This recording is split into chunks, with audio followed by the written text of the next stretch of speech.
Titulares. Presidente de la Corte de Justicia ya forma parte del COSEPE. Pachacutic tiene como carta para las presidenciales 2025 a Leonidas Issa. Militares intervendrán las cárceles el tiempo que sea necesario. Alerta por el aumento del caudal del río Caluma en Bolívar. Existen 204.244 electores más para la consulta y referéndum 2024.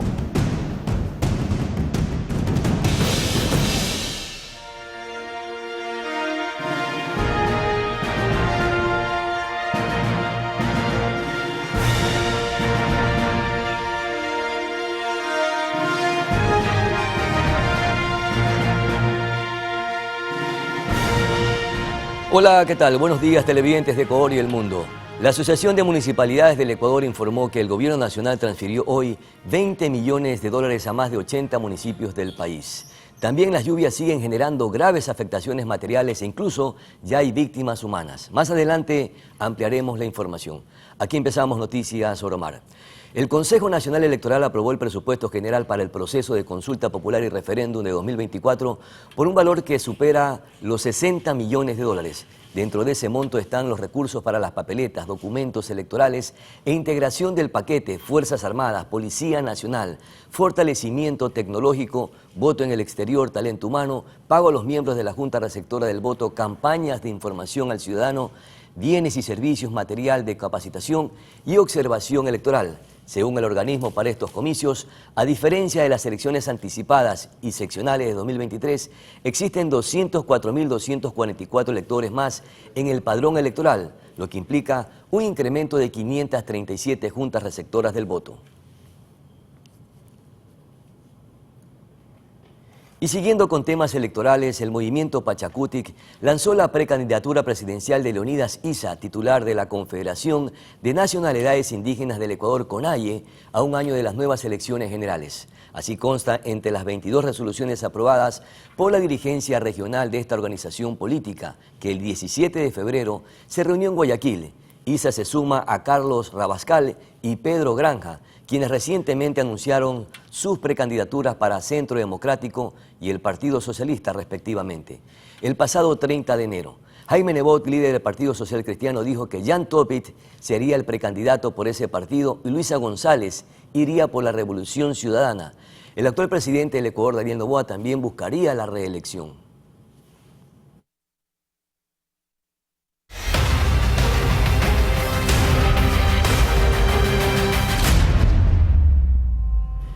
Y el balance preliminar de las lluvias en las zonas costeras de Ecuador dejan al menos 5 personas fallecidas y 22.769 afectadas. Además, se han desbordado 35 ríos que han causado inundaciones de gran magnitud.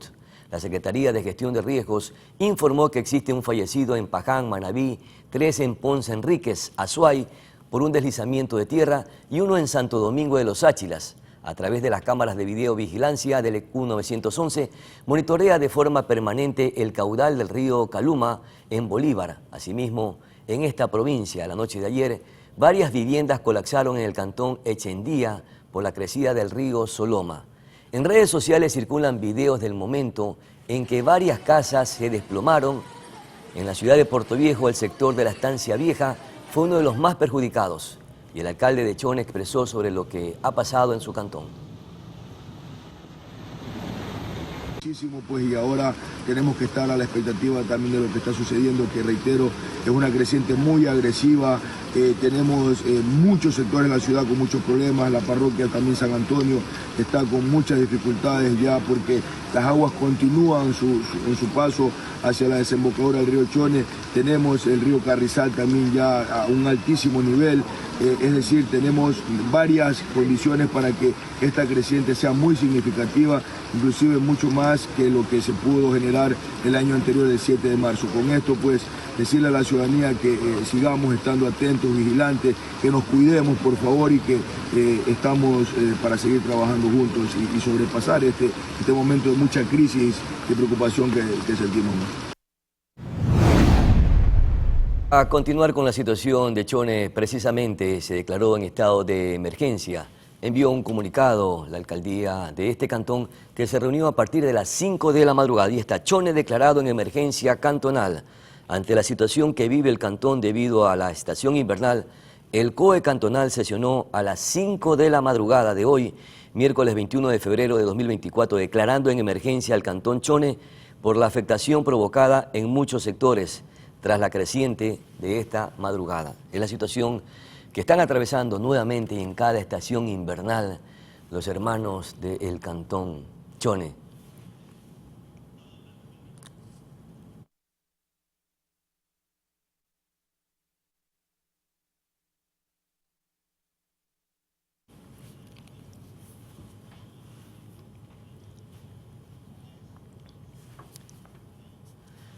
Y en la ciudad de Manta también se realizaron actividades precisamente con maquinarias a partir de la noche y de la madrugada por parte de la Alcaldía Ciudadana o del Cambio. En este caso el equipo humano y el equipo con maquinaria estuvieron también en las calles haciendo limpieza y también interviniendo algunos sectores o incidencias por las afectaciones de las lluvias. Tenemos aquí las declaraciones de la alcaldesa de Manta, Marciana Valdivieso. Estamos acá en el sector de Divino Niño, nuestras maquinarias están trabajando, nuestro equipo comprometido en territorio.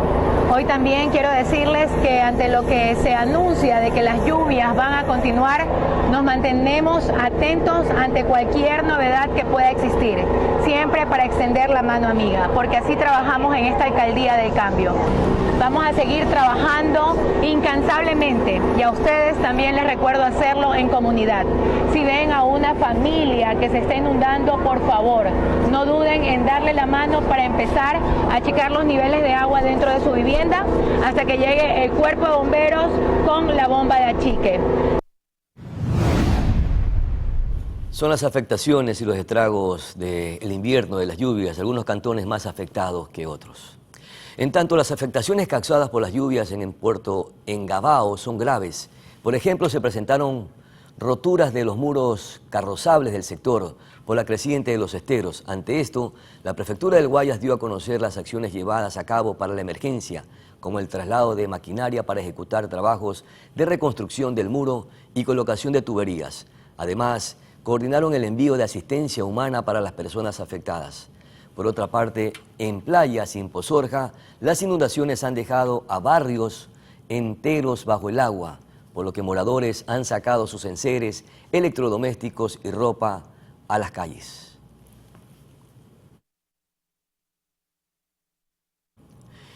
Y uno de los sectores afectados por las lluvias en Guayaquil fue la ciudadela Beata Mercedes de Jesús Molina. La pared de una casa colapsó y los moradores se quejan por las pérdidas. Son aguas que bajan del cerro donde se encuentra asentada la cooperativa San Francisco, vecina de la ciudadela Beata Mercedes Molina. La lluvia duró toda la noche y eso provocó que el agua inunde el interior de las casas del bloque 8. Nosotros cada año venimos con este problema, hemos pedido ayuda, pero usted sabe, como siempre las cosas, nunca hay nada al momento cuando uno dice, hemos estado siempre ahí, dale, pero nada que ver, pero siempre tiene que pasar a mayores. Mire, anoche lo que pasó, el año anterior pasó en el bloque 6, ahora pasa, mire, pasa aquí, las vecinas de ahí quedaron en la calle sin nada, mi casa también es perjudicada de todos los años. Anteanoche pasé toda la noche sacando el agua toda la noche. Los vecinos me fueron a ayudar a sacar el agua, mis hijos fueron a rescatar a la vecina y se quedaron sin nada. Por poco no pierden la vida porque allá adentro se estancó el agua y comenzó a subir todo lo que se abrió de allá. Los enseres y electrodomésticos resultaron dañados y en algunos casos sin posibilidad de reparación. Los damnificados los sacaron al exterior de sus casas tratando de evitar que la inundación se los lleve con todo. Está rota la pared allá y esa agua se viene toda para acá. La pared de su casa se derrumbó. Está derrumbada la pared de la casa. Ahora, ¿quién responde por ese daño? Queremos ayuda pues, porque aquí estamos mal. Mire que es una ciudadela y estamos peor que nada. Así, con la pared derrumbada, esperan los moradores de la ciudadela Mercedes de Jesús Molina que el municipio o alguna otra institución se haga presente y les brinde ayuda. Cristian Arias, Noticias Oromar.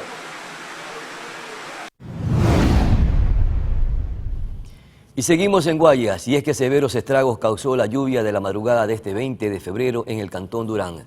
Diferentes zonas se vieron afectadas por problemas que hace muchos años no tienen solución. Uno de ellos en el sector conocido como Los Tubos. Enseguida revisamos un reporte. Es un sector de Durán conocido como Los Tubos. Aseguran que llevan más de 30 años con el mismo problema. Cada vez que llueve, se inundan hasta dentro de sus viviendas. Producto de todos los inviernos es lo que nosotros tomamos la decisión de poder nosotros salir a reclamar y a exigir de que no aguantamos más, de que todos los inviernos tenemos que pasar lo mismo. Digamos que el 16 de octubre, Loy Alfaro, la utilización Imperial Pérez Castro, que yo soy representante, digamos, ya venimos más de 12 años mandando escritos, mandando papeles que nos manden, digamos, unas obras, porque aquí nos inundamos hasta la cintura. Las inundaciones son sumamente fuertes. Nosotros tenemos que, para salir de nuestras casas, salir arremangados los pantalones hasta la rodilla. Aquí no se ven ni siquiera los muros de bordillo que nos han hecho en la parte interna. Los moradores coinciden en el mismo pedido. La obra municipal es necesaria a fin de evitar que todos los años suceda lo mismo. Aquí, digamos, la mayoría de los niños, jóvenes, todas esas cosas han estado con el dengue, y nosotros mandamos escritos sobre el dengue que nos venga a ayudar a los centros de salud del alcalde Chonillo, pero ni siquiera nos toman en cuenta. Nadie nos escucha. Esta es la primera vez que tengo el gusto de hablar con usted, licenciado, de un canal muy prestigioso y bien sintonizado, y ojalá que esta voz llegue a los oídos del alcalde, porque el señor alcalde nos tiene abandonado todo el tiempo. Son más de 30 años que han esperado por una obra que nunca llega. Cada invierno las consecuencias son desastrosas. Cristian Arias, Noticias Oromar. Mucha atención porque un fallecido, deslizamientos, desbordamientos de ríos, familias afectadas y evacuadas dejan las lluvias en la provincia de Manabí. Los cantones más afectados son Santa Ana, Chone, Jama, Pedernales, Puerto López, Paján, Puerto Viejo, El Carmen y Manta. A continuación, testimonios de autoridades y ciudadanos. ¿Usted cree que hay desatención por parte de las autoridades en esta época invernal? Por supuesto, porque si tuviéramos del todo atendido, no hubiera el clamor de la gente, lo que pasa en este momento, por ejemplo, como le decía, en las dos quebradas, Maconta arriba y Maconta abajo, que se unen aguas arriba y que están totalmente derrumbándose por ahí los terrenos colindantes de los ciudadanos que viven por ahí a la orilla de este canal. Que entendemos la situación económica que tiene el país, a todos nos ha afectado, pero yo pienso que hay cosas prioritarias que se deben mirar con más atención. Es justamente el puente. A nosotros nos preocupa mucho que este puente se nos vaya en cualquier momento. Sí, la comunidad de Colorado ha sufrido afectaciones, el río se desbordó, hubo inundaciones en casa, animales, la agricultura también se afectó, incluso las vías también están incomunicadas, como usted ve ahí, embancamientos. Ahorita está nuevamente full el río. ¿Está creciendo? Sí, está creciendo y los embanques no dejan pasar las vías. La vía Mono-Jama está incomunicada. Que nos ayuden en el sistema de la luz, y también hay muchas personas que han salido de sus casas por motivo de que le han entrado agua a las casas de ellos y han perdido muchas cosas. Hay alrededor de unas 27 familias que están afectadas porque realmente a veces también construyen al lado de las márgenes del río.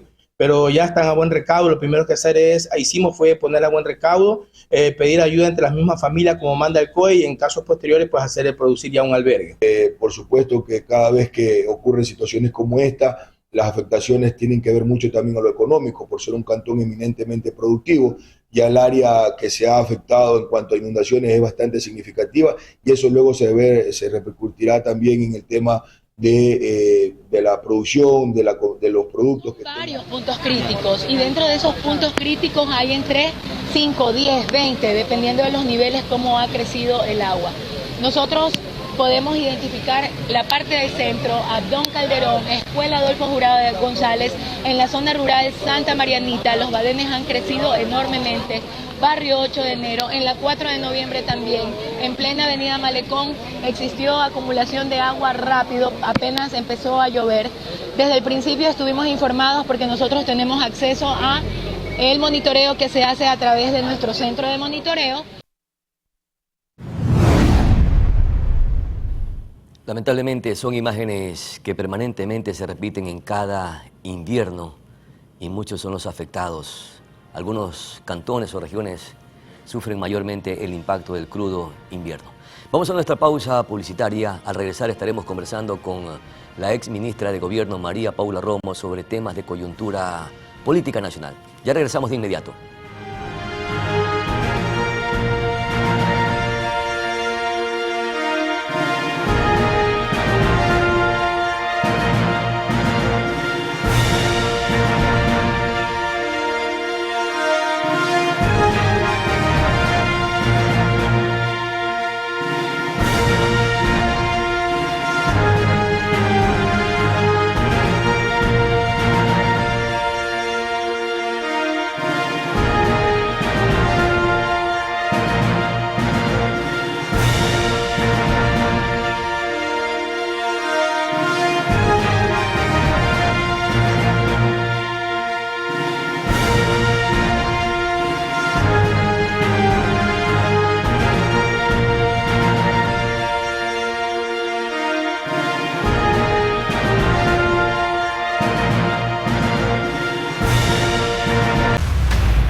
El presidente Daniel Noboa posesionó a José Swing como el máximo representante de la Corte Nacional de Justicia ante el Consejo de Seguridad Pública y del Estado, COSEPE.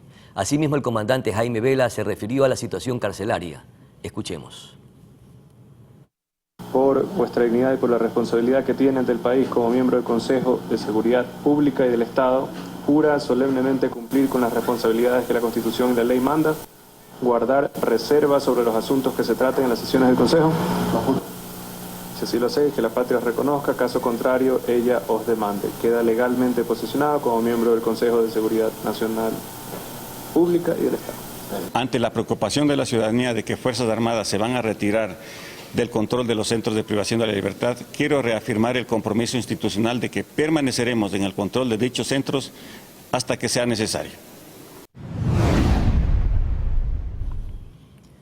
Con 118 votos, el Pleno de la Asamblea Nacional ratificó el acuerdo comercial entre Ecuador y Costa Rica. Según el legislativo, este acuerdo generará un crecimiento del 10% de las exportaciones actuales, lo que significaría un ingreso al país de 2.9 millones de dólares. Según el Ministerio de Producción, se abre oportunidades para los sectores ecuatorianos de metalmecánica, textil, confecciones, cerámica, construcción, entre otros.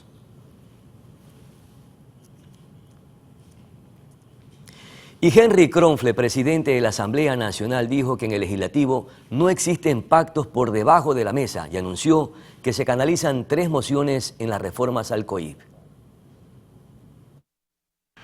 Una moción que sea todo lo positivo de la ley, en donde, por ejemplo, no se den beneficios penitenciarios a delitos execrables, en donde se tipifiquen nuevos delitos, en donde se aumenten las penas para ciertos delitos, etcétera. Es decir, todo eso lo positivo de la reforma al COIP. Otra moción en donde se determine lo negativo o lo que considera la mayoría del Pleno como negativo. Ahí están los temas de levantamiento de reserva, ahí están los temas de imprescriptibilidad, ahí están los temas de recursos por comisiones internacionales, ahí están los temas de castigar, por ejemplo, a gente que tiene enfermedades catastróficas y una serie de cosas. Eso sería una segunda moción que estoy seguro que no habrían los votos de la mayoría de la Asamblea Nacional. Y una tercera moción que es el tema de los artículos que tienen que ver con las reformas al COIP, que también están planteados de alguna manera a través de las preguntas de la consulta popular. Quiero que se queden tranquilos, que aquí no va a haber una agenda de impunidad. Quédense tranquilos con eso, por favor, señores. Aquí no hay pactos por abajo de la mesa, ni mucho menos. No existen esas cosas. Yo creo que ustedes ya después de 90 días, casi en 100 días, se han dado cuenta que eso no existe. Ya pasamos del discurso a los hechos.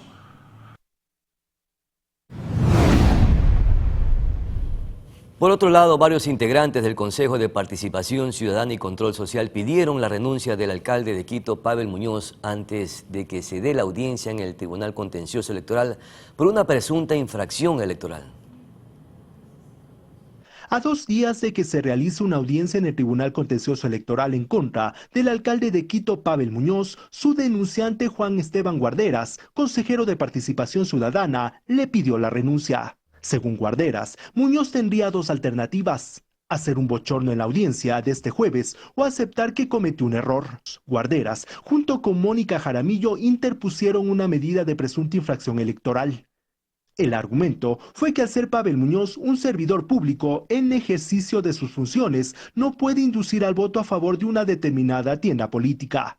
Según el consejero, el burgomaestre de la capital apareció en spots publicitarios difundidos en las redes sociales promoviendo obras para la ciudad junto con la entonces candidata a la presidencia de la Revolución Ciudadana, Luisa González. Imagínense, va a él a intentar leguleyadas bochornosas para decir que los videos no eran campañas, o solo le queda otra: tener un poco de valentía, un poco de sangre en la cara, que tenga un poco de sangre en la cara, que acepte que violó la ley y que la penalidad para violar la ley es la destitución, entonces renuncie antes. Demuestre a la ciudad de Quito que él tiene honor, demuestre que sí es un político mínimamente responsable, renuncie. Aseguró que el TCE ordenó un perito independiente que analizará los videos y se acreditó la fidelidad de audios e hizo una transcripción de mensajes donde se transmite el apoyo de Muñoz como alcalde de Quito y no a título personal. El Tribunal Contencioso Electoral admitió a trámite la denuncia, pero una de sus resoluciones podría ser la de imponer una multa. La audiencia será sustanciada por el juez electoral Joaquín Viteri. Esto mientras que la principal autoridad de la capital declaró en diversos medios de comunicación no haber violentado el marco electoral. Es una barbaridad, compañeros. Que la democracia que quieren algunos es la democracia que a ellos les gusta. Que la democracia que quieren algunos es que cuando ganan sus bandas ahí sí está bien. Cuando gana la gente del pueblo sencilla que trabaja por el pueblo sencillo, ahí está mal. Así que evidentemente me entra por aquí y me sale por acá. En Quito, Juan Correa Rodríguez, Noticias Oromar. Mientras tanto, el juicio en contra del expresidente Abdalá Bucaram, su hijo Jacobo y 3 personas más por presunta delincuencia organizada no se instaló por 6ª ocasión. La audiencia de juicio en contra de Abdalá Bucaram, su hijo Jacobo y 3 personas más por presunta delincuencia organizada no se instaló este martes, como estaba previsto. Desde la Fiscalía General del Estado se informó que la audiencia se declaró fallida debido a que el abogado de Leandro Berrones, uno de los imputados, no acudió, por lo que fue multado. Los aludidos están siendo procesados por supuestas irregularidades en la comercialización de mascarillas y 21,000 pruebas rápidas para diagnosticar COVID-19 en pandemia. También son procesados el exgerente de la Agencia Metropolitana de Quito, Leandro Berrones, y el israelí Sheyman Oren. Recordar que en septiembre de 2021, la Fiscalía solicitó llamar a juicio a los procesados en este caso. En un principio el juez, Giovanni Freire, sobreseyó al expresidente y a su hijo, pero la Fiscalía apeló.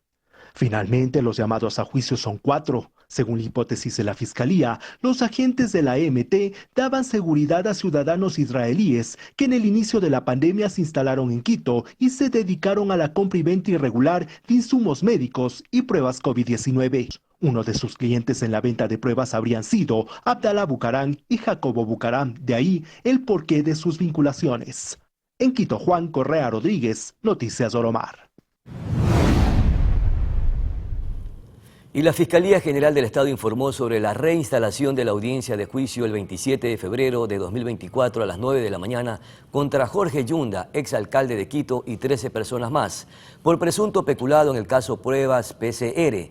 La diligencia estaba prevista para el pasado miércoles 14 de febrero, pero fue aplazada para dar tiempo a los jueces de responder varios pedidos de las defensas de los procesados. Vamos a nuestra pausa publicitaria y regresamos para conversar con la exministra de Gobierno, María Paula Romo.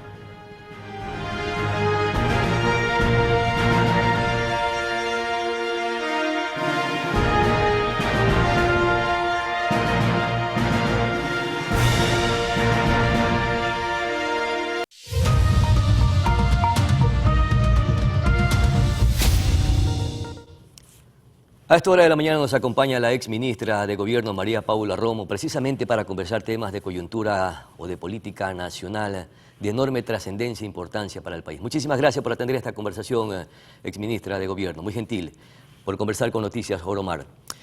Muchísimas gracias a usted, Pedro. Qué gusto saludarlo y acompañarlos esta mañana. A usted, gracias por su tiempo. En estos últimos días o las últimas horas han aparecido nuevas pruebas o aparentes vinculaciones con la ex comandante general de la Policía Nacional, Tanya Varela, que justamente la vinculan con la mafia albanesa. Usted trabajó de cerca cuando era ministra de Gobierno. ¿Qué indicios pudo observar en la trayectoria de esta servidora policial que definitivamente tuvo un recorrido impecable, pero hoy aparece por sorpresa que estaría vinculada a la mafia albanesa? ¿Qué contactos pudo usted revisar? Porque usted, como ministra de Gobierno, obviamente tuvo información privilegiada. Nuevamente, saludos, Pedro, y muchas gracias por la invitación. Como usted bien dice, pues en calidad de ministra encargada de los temas de policía, se trabaja con miles de policías, pero mucho más de cerca con quienes están en la cabeza de diferentes distritos o zonas. Téngalo usted por seguro que nunca tuve ninguna alerta de esta naturaleza, ni sobre la oficial a la que usted se ha referido, ni sobre ningún otro oficial, porque de inmediato habríamos tomado cualquier medida. De lo que yo conozco hasta el momento, no está vinculado ningún oficial de policía en la investigación de la Fiscalía sobre la mafia albanesa.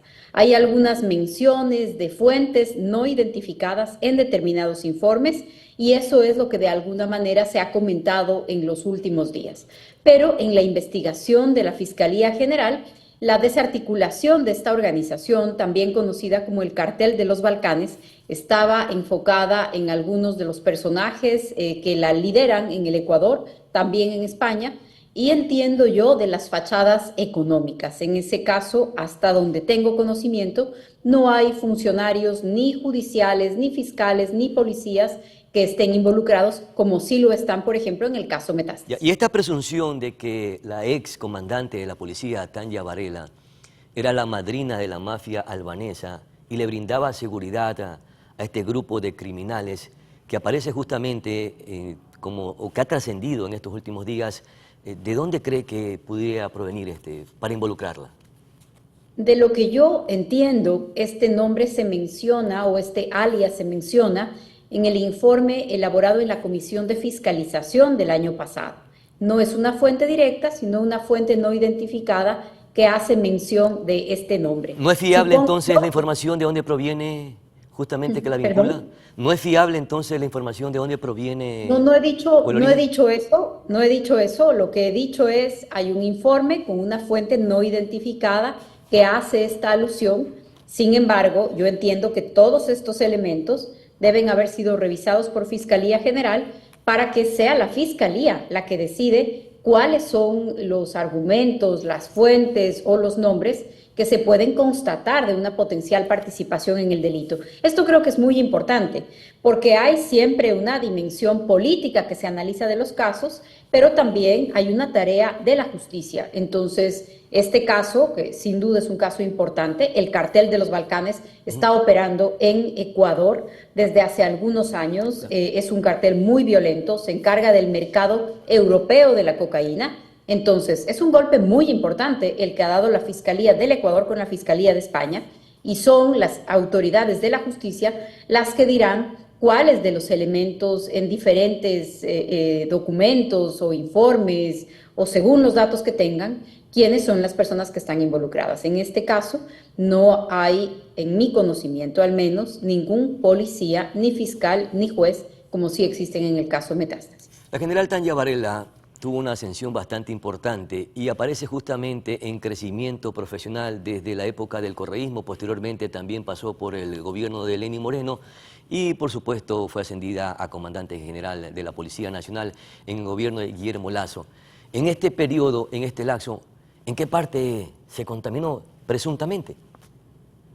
Yo no podría decir algo así. Yo no conozco ningún delito ni de comisión ni de que esté acusada, pero sí me gustaría decirle algo. Cualquier policía que llega a comandante general ha hecho una carrera policial de 30 años. y eso quiere decir que ha trabajado con muchos gobiernos. El solo hecho de haber trabajado con uno u otro gobierno no define o determina una carrera de un funcionario público, ya sea en la rama de la policía, ya sea en la rama de la salud, en la de la educación, y creo que por eso también hay que ser muy cuidadosos. Creo que las personas todas merecen ser juzgadas por sus decisiones y por sus actos, y entendería que en este caso también así será. Y cuando trabajó de cerca con usted, exministra, ¿considera que no tuvo ningún indicio de participación justamente con estas mafias vinculadas al crimen organizado? Nunca tuve un motivo para dudar de eso sobre ningún general, porque si no lo habría separado. Es como la quinta vez. Y el caso narcogenerales, que todavía no se determina si existen o no vinculaciones con generales de la policía, que fue una denuncia que hizo el embajador norteamericano Michael Fitzpatrick, aún está pendiente. Como le digo nuevamente, si cualquier funcionario de policía habría cometido una falta que llegue a mi conocimiento en calidad de ministra, esos funcionarios fueron separados. Cuando yo llegué como ministra a conocer o tener sospechas de cualquier caso, se investigaba, sea el rango que sea. Permítame ponerle, por ejemplo, el caso del ISPOL, en donde hay 2 generales de policía que están siendo investigados, que en el primer momento que los conocí me parecieron unos oficiales muy correctos, muy preparados, que hablaban de lo que sabían. Luego, cuando empezamos las investigaciones del caso ISPOL, compartían responsabilidad sobre estos temas tan graves que estaban sucediendo en la Policía Nacional, y fue precisamente el directorio del ISPOL, del que yo era presidenta, quien puso la noticia de delito contra generales y contra policías de cualquier rango, si cometían una falta, llevados ante la justicia si era flagrancia, procesados, y por cierto, policías que no cometían ninguna falta y que eran injustamente acusados, defendidos. Ese es el que yo creo que es el papel que corresponde a quien es ministro o ministra del Interior o de Gobierno, y ese es el papel que yo jugué. Cuando tuve dudas sobre alguien, fueron acusados y denunciados. Ejemplo, 2 generales en el caso ISPOL. Cuando tuvimos pruebas contra cualquier oficial, fueron separados. Cuando alguien fue acusado injustamente, fue defendido. Ahora, políticamente se la quiere relacionar con los 2 últimos gobiernos a la excomandante de la Policía Nacional, Tanya Varela, es decir, con el gobierno de Lenín Moreno y el gobierno de Guillermo Lasso, porque es ahí donde probablemente se identifica la mayor participación, presuntamente la mayor participación con esta mafia albanesa. ¿A qué se debe que se la quiera involucrar precisamente o relacionar con estos 2 últimos gobiernos? ¿Es una maniobra política? Me comprometo a conseguirle el contacto, porque creo que es a la general a la que usted quiere investigar. Todas las preguntas o entrevistar, todas las preguntas se dirigen a eso. Le he dicho cuál es mi opinión sobre el tema. Me comprometo, seguramente habrá alguien que le pueda facilitar el contacto para que usted pueda entrevistar. Ya, perfecto, pero en todo caso, cuando usted fue ministra, ¿descarta toda posibilidad que estuvo Por supuesto, vinculada? de verdad, le invito a que hagamos un recuento de cuántas veces me ha vuelto a preguntar lo mismo, y mi respuesta va a ser la misma. En todos los casos, mientras fui ministra de Gobierno, si tuve una duda sobre cualquier miembro de la policía, fueron denunciados, separados, puestos en investigaciones, no importa el rango. Y me remito a pruebas como las de los generales involucrados en el caso ISPOL. Hablemos ahora de las reformas al Código Integral Penal que en estos momentos se encuentra en debate en la Asamblea Nacional y que fue suspendida esta sesión o la discusión precisamente porque eran puntos cuestionables. ¿Qué busca estas reformas al COID? ¿Impunidad, endurecer las penas o sancionar a policías y militares por supuestamente abusar extralimitadamente de la fuerza? Usted ha hablado de 3 cosas que contiene la reforma, pero me voy a concentrar en una de esas palabras: impunidad. La reforma al Código Orgánico Integral Penal, que mañana votará la Asamblea Nacional porque ha sido convocada nuevamente, es la reforma de la impunidad. Hay algunos artículos sobre incremento de penas, hay algunos artículos que vienen tal vez de distintos sectores de interés, pero en realidad el corazón de la reforma son estos artículos para la impunidad, y en concreto los artículos para la impunidad de Correa y su círculo cercano. ¿Por qué digo esto? Nuevas causales para el recurso de revisión, es decir, para echar abajo sentencias ya ejecutoriadas. Hay que vincular esos artículos con disposiciones generales y disposiciones transitorias que casi ponen ya pues un calendario para devolver derechos políticos, para reformar las leyes, para enjuiciar a jueces y fiscales que han participado en las investigaciones, pero no es solamente eso. Tenemos que mirar esto combinado o conectado, por ejemplo, con la atribución que se pretende dar a la Asamblea Nacional o a los legisladores para interferir, para intervenir, obteniendo información de las investigaciones penales cuando están en una etapa previa a la formulación de cargos, una etapa en la que hay reserva. Esto también es un asunto gravísimo. En el marco de lo que estamos discutiendo, esa potencial contaminación en las instituciones, ¿cómo vamos a permitir o a crear un incentivo para que la Asamblea pueda meter la mano en investigaciones de la Fiscalía General?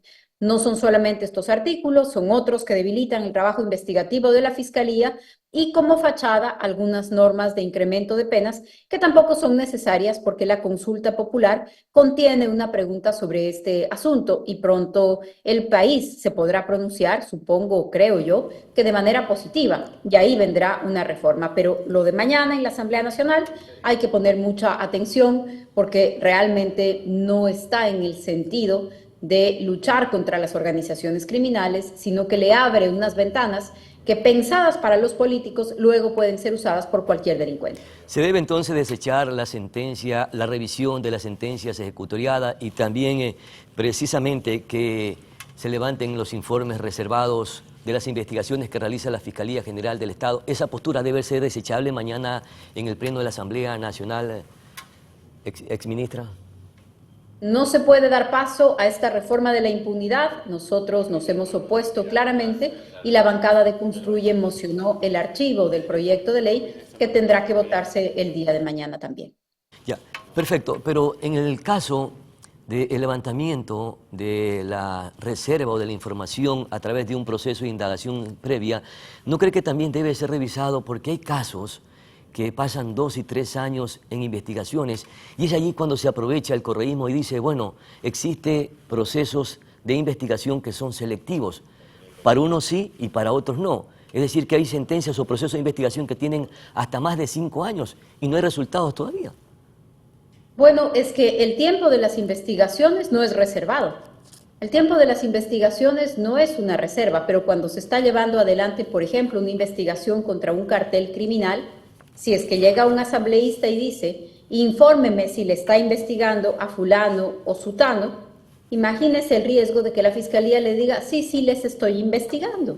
Esto no es para fiscalizar, esto es para ayudarles a las organizaciones criminales.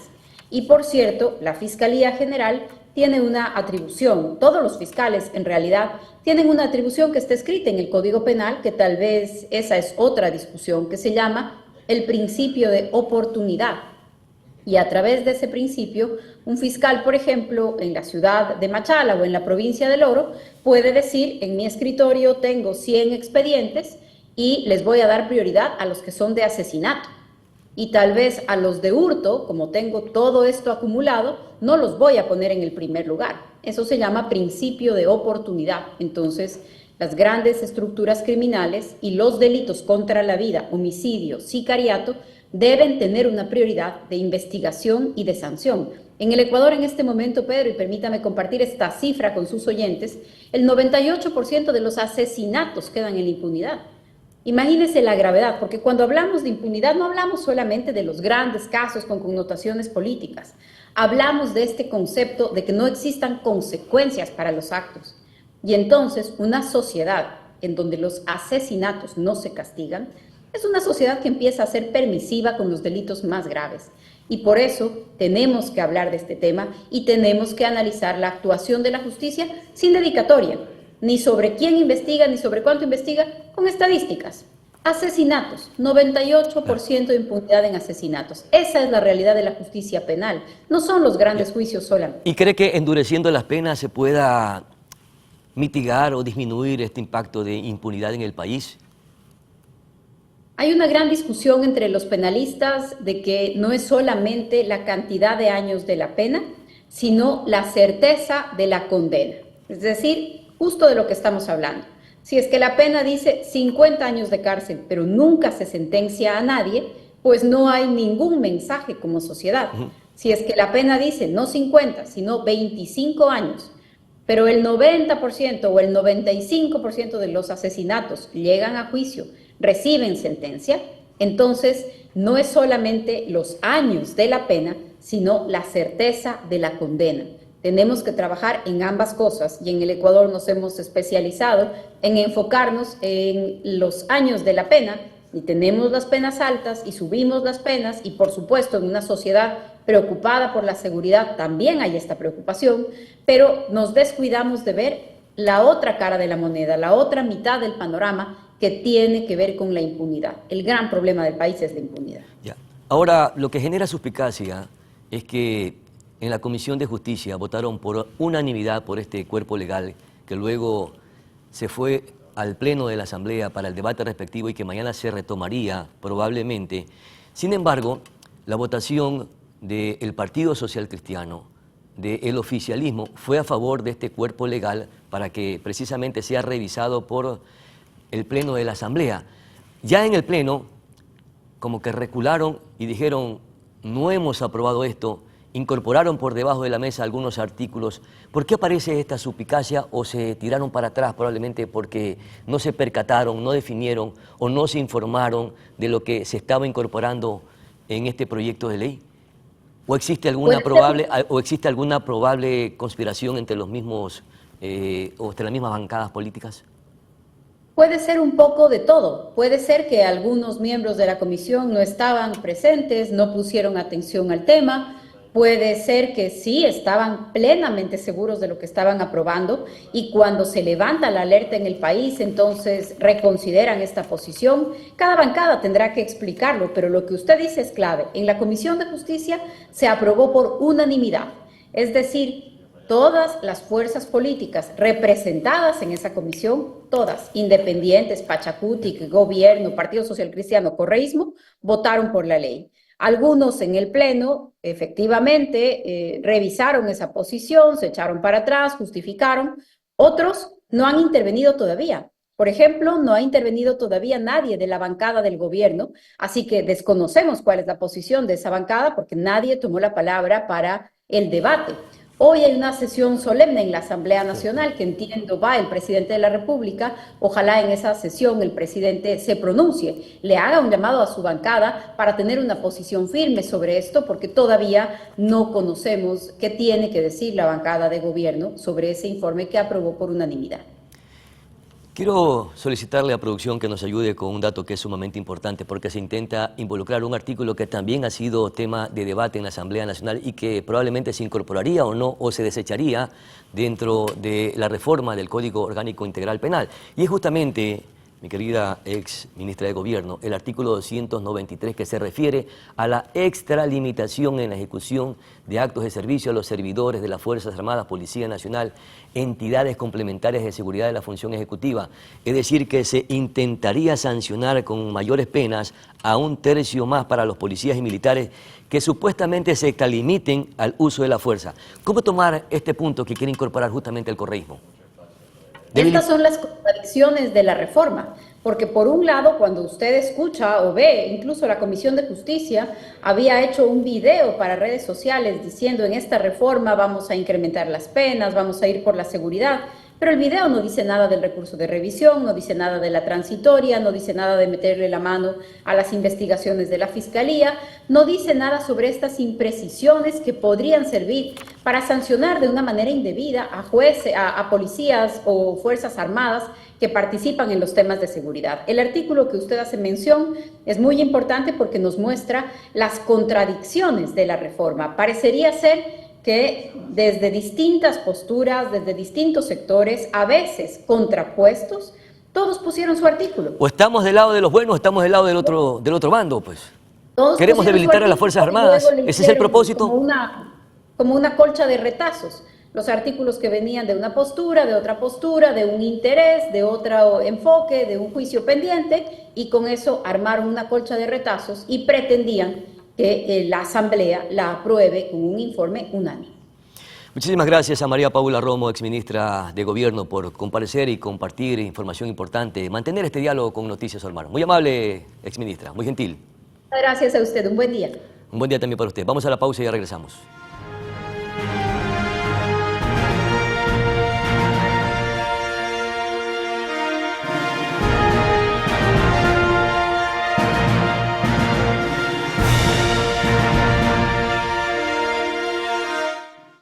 Y con la información deportiva estamos llegando a la parte final de este noticiario. A todos ustedes, amigos televidentes en todo el país, muchas gracias por la mala atención dispensada. Buenos días, felicidades.